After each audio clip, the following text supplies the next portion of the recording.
નમસ્કાર, આપ સૌનું સ્વાગત છે આપના વિશ્વસનીય સમાચાર ચેનલ લોક સમસ્યા પર। આજના મુખ્ય સમાચારોમાંથી એક મોટી ઘટના। અરવલ્લી જિલ્લાના માલપુર તાલુકામાં બીજેપીના યુવા કાર્યકર શ્રી બિપિન પટેલ પર થયેલા ગંભીર હુમલાને લઈ જિલ્લામાં તેમના સમસ્ત સમાજ દ્વારા પોલીસ સુપરિન્ટેન્ડન્ટને ન્યાય માટે રજૂઆત કરી છે। તેમના સમાજની લાગણી સાથે માંગણી। લોકશાહીમાં ભ્રષ્ટાચારનો ફરિયાદ કરવી એ કઈ ગુનો છે? તો અમારા બિપિનભાઈ ચૌધરીએ આવા આ આરોપી પર એમને ભ્રષ્ટાચારની જે આરટીઆઈ આપી એના સંદર્ભે આ લોકોએ એમના પર જાનથી મારી નાખવાનો હુમલો કર્યો છે।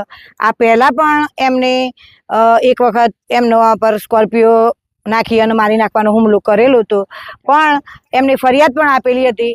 અને આજે અમે ફરીથી આજે એની ભાઈની હાલત અત્યારે ખરેખર ખૂબ જ ગંભીર છે, તો અમે આજે એસપી કચેરી આવી અને સાહેબશ્રીને મળી અને અમે અમારા સમાજવાળા બધા ભેગા થઈ અને એનો ન્યાય મળે, કારણ કે ફરીવાર આવું ના થાય।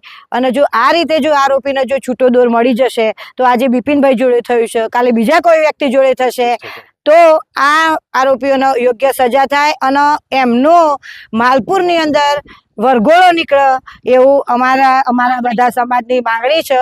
અને આ બ્રધરને ખરેખર બહુ ન્યાય મળે એના માટે એસપી સાહેબે પણ અમને ખાતરી આપી છે, પણ મીડિયા થ્રુ પણ અમે કહેવા માગીએ છીએ કે ભાઈ અમારા સમાજના માણસને ન્યાય મળે। આજે આના જોડે બન્યું છે, કાલે બીજા કોઈ સમાજના વ્યક્તિ જોડે પણ આ બનશે, એટલે આના પર પૂરેપૂરી કાર્યવાહી થાય એવી અમારા સમાજની માંગણી છે। અને આ લડાઈ માત્ર ને માત્ર ભ્રષ્ટાચાર સામે જ છે, એટલે આ નહીં અમારા સમાજની માંગણી છે કે આ નિયમનો પૂરેપૂરો ન્યાય અપાવો।